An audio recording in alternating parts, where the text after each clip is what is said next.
Hello everybody, Saima Anise, MD MPH. Today we're talking about reopening. We're a country of 50 states in the US, and only a handful of states are even close to meeting the criteria that the federal government has set out for reopening. So what do we need as criteria? So the White House has just recently put out a very solid set of epidemiologically informed criteria to guide reopening. There's two things. There's a 14-day number that we consider, and then a couple of other things attached to the 14-day. First thing being, there should be a 14-day straight decline in the number of influenza-like illnesses that are reported. Similarly, 14-day straight decline in lab-proven COVID cases, 14-day straight decline in COVID hospitalizations, COVID deaths, testing including antibodies for healthcare workers, for people who are returning to work, contact tracing. People who are sick, their contacts should be traced back. A very robust system should be set up. States should ensure that there is adequate supply of PPEs. States should ensure that hospitals have the capacity to meet the demand. States should ensure that there are sentinel testing sites in place for high-risk groups, that there are workers available, and the public transport system, which has been working to less than capacity, has a transport protection plan. Currently, no state meets this criteria. It might happen down the line, but not at this point. Having said that, what else do we need? So once reopening occurs and the population starts mixing again, there is all likelihood that there is 100% certainty of infections occurring. Mind you, these infections will not be as widespread. They'll be clusters mostly. And if you are involved in this, there may not be any blind piloting of these. Wherever you live, you might be living in New York City in the highest infected area. You have to know how many people are actively infected right now with the COVID-2 virus. However many cases there might be hundreds and thousands, or just one. You need to trace all their contacts, isolate them, quarantine them, and estimate about like 10 contacts per case.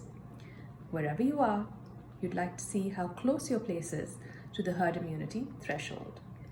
And you might say that some antibody numbers during those immune people, within and amongst the immune people, may be handy.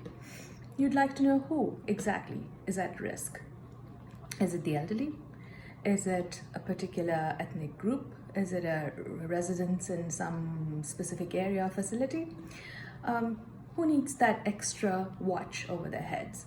And what has your community done to protect those people? If you're going to do all that very intensive contact tracing, you have to hire those people well in advance, train them, and send them to the ground before all this happens. None of this has happened. How are we going to get there? Right now, we're deliberating on putting out testing. So what kind of a test is it? Mostly it's an antibody test, but say there are like 100,000 of them, right? And what is reliable? So if we are, how do we get to the number that we want to get to and say we can reliably and safely say these are the number of positives based on the test, these are the numbers of recovered based on the tests? So currently, right now, this minute, we're only testing those very sick people that meet the criteria.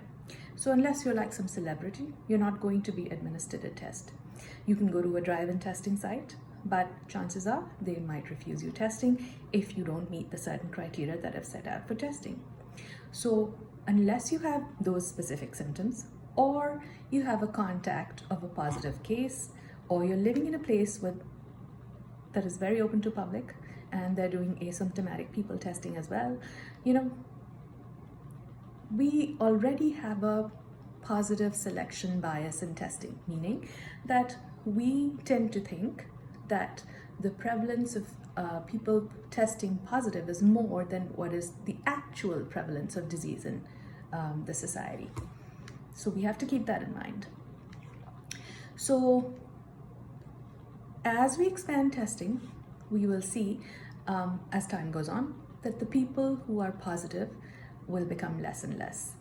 You will be capturing more of the positive cases as they're coming in with symptoms, and this is all to say that we're trying to get to a point where we're identifying everyone out there who is infected. So again, reopening hinges on the criteria set by the federal government, which was slightly delayed because the CDC did not come up in time with it, but now we have it. And secondly, that we're hinging on re-entry testing.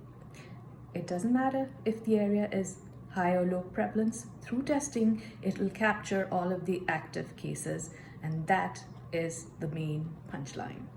Thank you very much. Have a good day.